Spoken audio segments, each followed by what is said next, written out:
The baby represents the piece of Danny that is being neglected.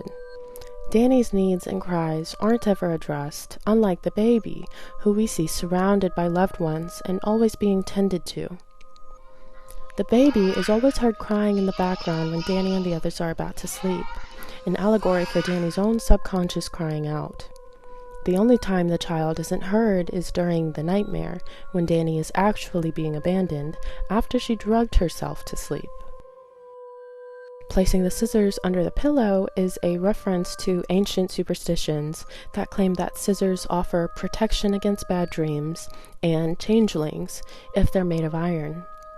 Changelings are basically the fairy doppelganger of a human child that has been stolen, so it's a reference that is once again echoing the mirror motif and subliminally signaling that something is amiss here. Although you'd probably automatically raise an eyebrow if you saw anyone putting scissors under a baby's pillow. Upon beginning the editing for this video, I actually had a revelation about this scene.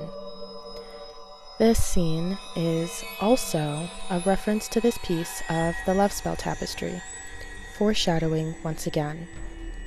When we break down the tapestry piece, we can also see the Tiwaz rune, but instead of it being in its usual upward orientation, it points to the right, a reference to the direction the women walk in, as well as the side of the body that is associated with yin feminine energy.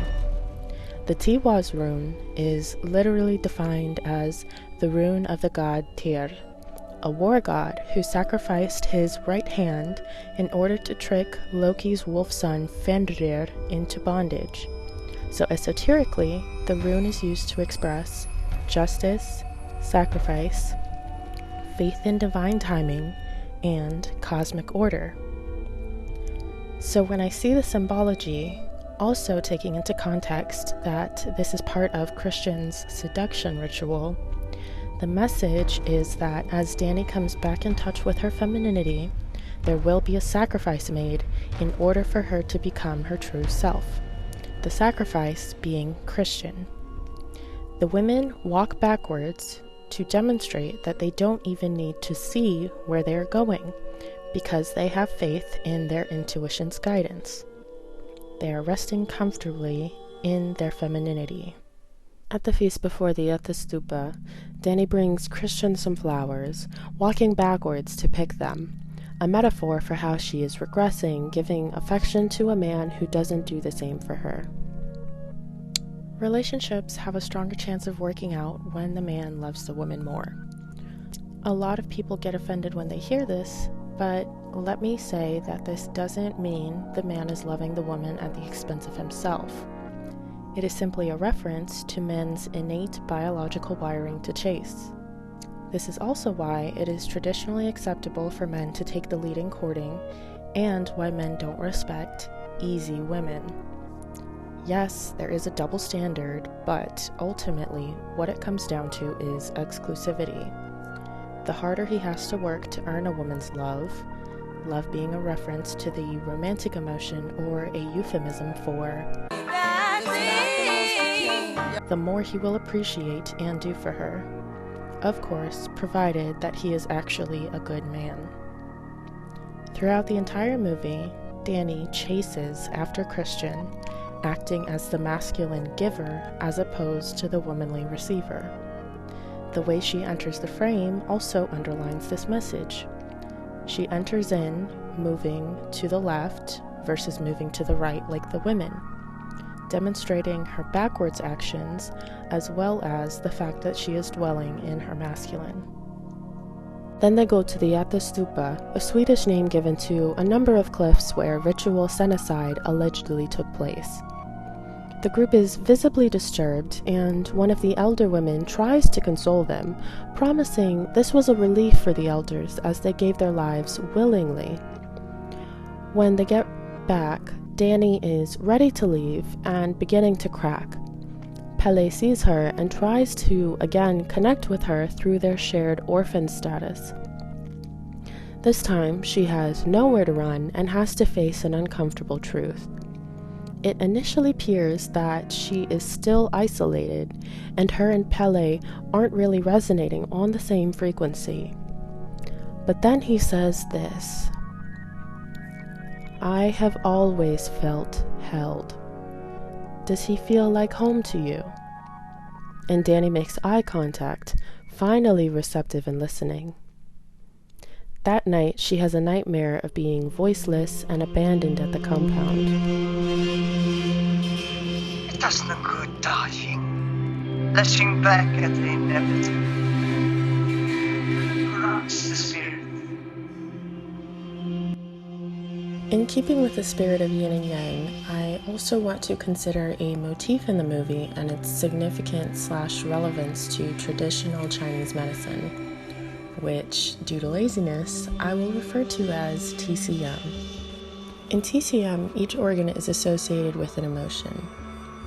The one I want to focus on here is the lungs, which are associated with grief. When we think about the emotion of grief and break down the different stages, it is essentially a ritual that allows us to let go of the old to make room for the new. This correlates to the cyclical function of our lungs. We let go of that which doesn't serve us, breathe out toxic carbon dioxide, in order to take in the new, clean air to receive oxygen. The cult members reference this process with their strange, sharp, out-in breathing gesture they do.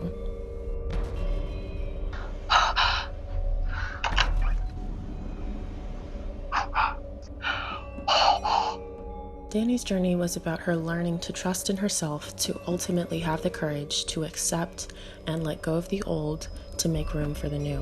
Her journey was spurred on by the deaths of her family, who all died of asphyxiation via carbon monoxide poisoning, referencing the correlation between the lungs and grief. Danny is unable to accept and move on, not even allowing herself to express her emotions fully. At any breakdown, she stifles her cries and has a sharp intake of them, demonstrating how she's holding everything in. Danny's nightmare is an amalgamation of all of these. As she's being abandoned by Christian and his friends, she cries out, but instead of a voice, smoke billows out, a reference to the deaths of her family and a visual of letting go of that which no longer serves her. The toxic smoke symbolized her stifled emotions of loneliness that stem from the loss of her family and her uninspiring codependent relationship. This is juxtaposed with images of the recently deceased old man and her family at the Yata Stupa to emphasize the mantra of letting go of the old. The next day, Simon has disappeared, and Christian doesn't seem too concerned when Danny tells him. And she looks totally incredulous. It's almost like she's seeing Christian for the first time, and she doesn't like what she sees, made even more evident by her body language for the rest of the supper. Christian takes the love potion, and Danny can sense that something is up. Later that night, Josh and Mark are killed, and then there were two. The next morning, the cult announces their Bible has been stolen, and Danny notes the disappearances of Josh and Mark.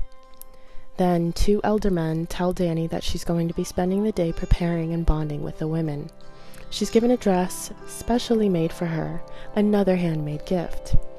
Throughout the movie, Danny has been shedding her layers, showing more skin, until she's eventually put into a custom outfit.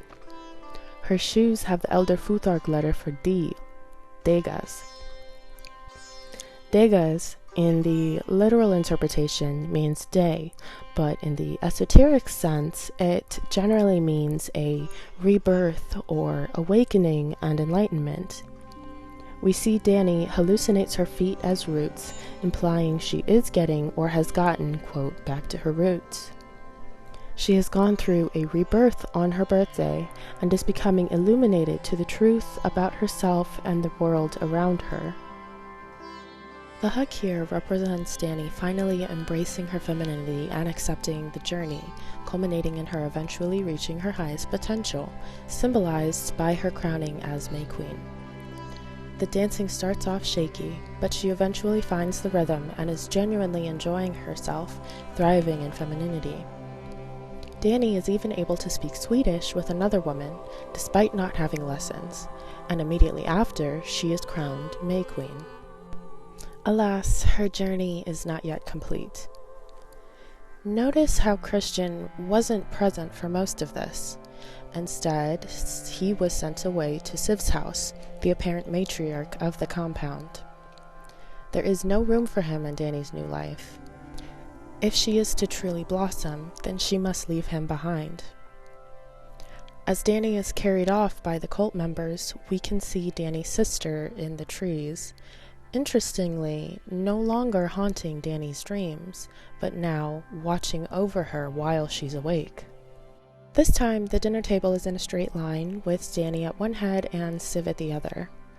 Instead of the rune from earlier, Othala, this table resembles the rune for eye, Isa, or ice.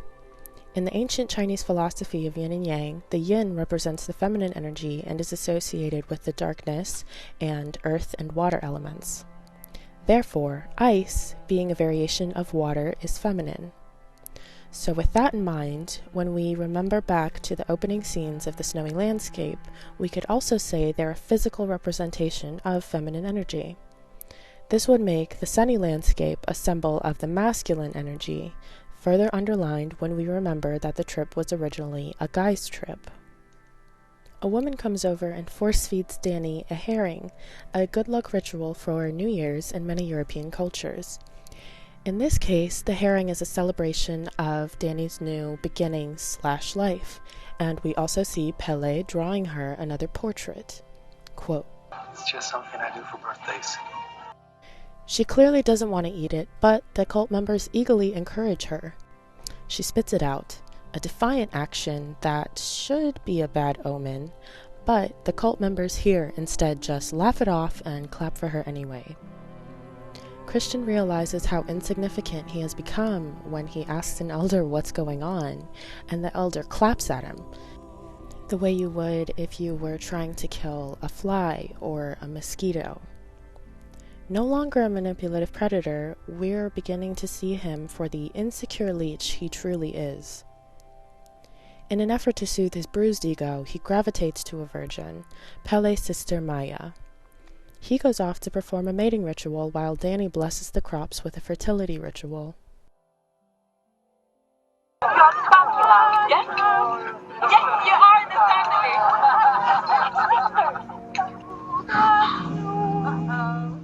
Women are used as a motif throughout the movie to demonstrate the importance and significance of having a sisterhood with other women, as well as, and especially, with oneself. Like I mentioned earlier, take care of the little girl inside you. Danny's relationship is definitely important to the plot, but what really sets things in motion is the link to her sister being severed. Danny is, of course, grieving her whole family, but it is her relationship with her sister that is really emphasized. Her parents are never shown with their eyes open in the film until Danny becomes May Queen. And when we do see them later on in the crowd, Danny, interestingly, only calls out for her mother. Her sister's eyes, on the other hand, are always open and looking directly at her, or us, the audience. We can see this theme of feminine familial bonds/relationships again when we look at the women in the mating ritual. There are various ages to represent an ancestral presence, guiding and watching over them, an allegory that is also seen in the Odal Othala rune table we saw earlier. Othala, roughly translated from Elder Futhark, means inherited land or ancestral spirit. Also, Maya's mom is literally holding her hand throughout the entire process, and it is actually her mother who initiates the moaning chant while Maya mimics. It's also important to point out that Danny doesn't join in on any of the festivities until a woman invites her.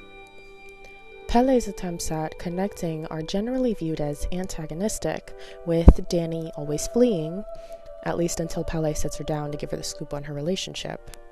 Would you like The to help women join us? are met with slight hesitation, but she always eventually gives in. Sure, yeah, cool. Not to mention, all of the ceremonies, except the last one, were led by a woman, and the matriarch Siv literally has the Ansuz, aka God, rune on her possessions.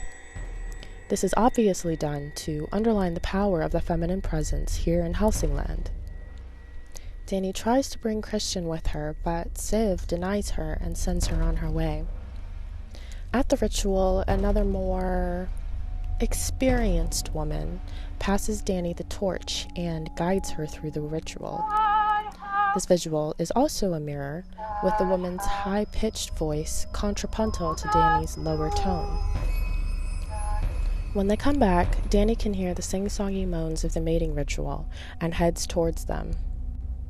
The woman from earlier tries to stop Danny, but her morbid curiosity gets the best of her. She bends to peek through the keyhole, and an ugly truth is revealed to her. No longer able to hold her emotions down, she gasps and vomits. This scene here is a direct allegory to Christian's disassociation from Danny. He has hidden and locked away his true feelings, and by peeking through the keyhole, Danny is getting a glimpse into his true nature. Horrified at the sight of the bizarre tantric orgy and her boyfriend cheating on her, Danny gasps and vomits, symbolizing her rejection of and revulsion to Christian, as well as her emotions building up. She is whisked off to the community bedroom, another reference to dreams and the subconscious. This, unfortunately, isn't a bad dream she can wake herself up from, and she is literally unable to go back to sleep, finally forced to confront what her gut has told her all along. This time, she is not alone in her emotional eruption. Every cry is amplified in the surrounding women. The cries eventually turn to more of a screaming chant, a disarming contrast to the moans of ecstasy back at the mating ritual. The power of the feminine presence is reiterated when an older woman comes up behind Christian and forces her hands on his hips, effectively taking over the rhythm of his thrusting, as well as preventing him from pulling out. He attempts to look behind, but Maya prevents him, simply commanding him to finish. The shift of power is not lost on him, evident by the look of horrific realization on his face after he climaxes. He bursts from the barn, his nudity on full display. He's finally been exposed. His attempts to escape are to no avail, ironically causing him to seek shelter in a chicken coop. There, he stumbles on Simon's body, finally becoming enlightened to the truth of the cult and the danger he is in, but it's too little too late. The closing ceremony commences with Danny now wearing a full cloak and larger crown overflowing with flowers, the blossoms signaling Danny's new identity via indoctrination into the cult, but also her blossoming potential. Now, she just has one final test, to choose the 9th and final sacrifice. She's presented with the pre-selected Christian, or the randomly chosen Hargan. Of course, in Ari Aster fashion, having 9 sacrifices is no coincidence. I had to do a bit of research to understand the significance of its repetition in the film, but I did find that 9 is a recurring number in Norse mythology. I couldn't really relate anything to the film until I found out that 9 is actually the number of steps Thor takes before his death in Ragnarok, the Norse apocalypse. In a manner of speaking, this film is Danny's own personal Ragnarok. The world as she knew it literally came to an end in a fantastic and violent fashion, and now she's faced with the final step, the 9th sacrifice. She can choose to spare Christian's life, I think an allegory to how people remain friends after a breakup, or she can sever the link to her old world, mindset, and identity, and sacrifice Christian and move on with her new life. She decides on Christian, and with his burning comes a huge release of anguish, grief, and relief. She started off on the verge of tears, but ends the movie with a smile. Dani is no longer codependent, and she's finally allowed herself to fully feel and release her emotions instead of bottling them up. She recognized not only that she doesn't need Christian as much as she thought she did, but also that he wasn't as good for her as she thought, demonstrating yet another moral. The people we encounter in our lives are either a lesson or a blessing. So when someone shows you who they are, believe them. There are multiple instances of Dani seeing the cracks in Christian, and she made it very clear in the opening act that she's aware of his true feelings, yet she didn't leave. Honestly, had she listened to her instincts and broken up with him, rather than wait for him to make the first move, she wouldn't have even ended up in Sweden, saving her from the cult. That's the thing. When it comes to whether or not someone is meant to be in our lives, the universe will send signs. Those signs could be our emotions, physical ailments, or even a literal messenger. The more we repress, run from, or ignore these signs, the louder and stronger they become until they finally explode in our face, impossible to ignore. The director's cut of the film demonstrates this lesson more clearly. There were a lot of scenes that not only showed Christian's manipulative side, but also showed that Dani was completely aware of the malevolence around them and explicitly warned Christian. All of their arguments ended with Christian playing victim and or Dani apologizing. They never actually resolve anything. Their willful ignorance, Christian's to his surroundings and Dani's in her relationship, ultimately blows up in both of their faces, with Christian being burned alive and Dani being indoctrinated into the cult. Now, let's be clear. Midsommar's ending is not a happy ending in the literal sense. At the end of the day, it's still a cult, and while I love this movie, as a woman of color, I wouldn't be awarded the same plot armor as our lovely Aryan heroine. And yet, in spite of this, I'm still able to see myself in Dani, making it that much easier to root for her and empathize with her.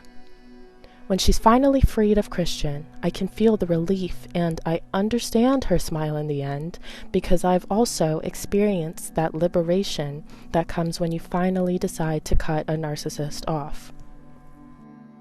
I feel like one of, if not the best piece of advice for a woman is to not date based solely on potential.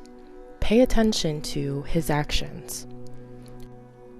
When we spend all of our time trying to foster the potential of a man-child, our own potential will end up, at best, neglected, or worse, completely forgotten. There are plenty of times in the movie when Dani makes inquiries into Christian's progress on his thesis, but we never hear her talk about her own schooling. In fact, the movie keeps the focus on the men's schooling, the entire point of the trip being so that they can each work on their thesis. When we do find out that she's a psychology major, it punctuates that she's more perceptive to the issues in her relationship than she lets on, but other than that, the focus is on everyone else. Christian himself doesn't seem particularly focused on his own degree, though, extending the minimal amount of effort, if any. This, of course, is a mirror for his own lackadaisical attitude in his relationship. Talented, brilliant, incredible, amazing, show-stopping, spectacular. I'm not finished. Let's get started. Midsommar is literally a trip. After seeing Hereditary, I, of course, had high hopes for this movie, but nothing could have prepared me for the surreal roller coaster ride I experienced. The concepts I talked about in this analysis are better illustrated in the director's cut, so I really recommend you guys check that out. I did, however, base the bulk of this analysis on the theater release of the film because I figured that would be the more accessible version. The director's cut is only available on Apple TV, and I don't want to encourage you guys to bootleg it anywhere else because I really want Mr. Astor to get his coin. He seriously deserves it. With all of the chaos and the spiritual awakenings emerging in the world, now is as important a time as ever to have a healthy amount of skepticism and a very critical eye when it comes to the themes and messages within the media that we're bombarded with on a daily basis.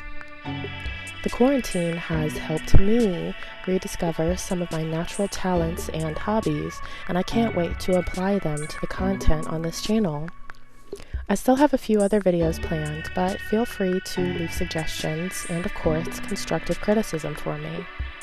Thanks so much for staying to the end of the video, and I'm so glad that you're all joining me on this journey. I'll see y'all on the next one.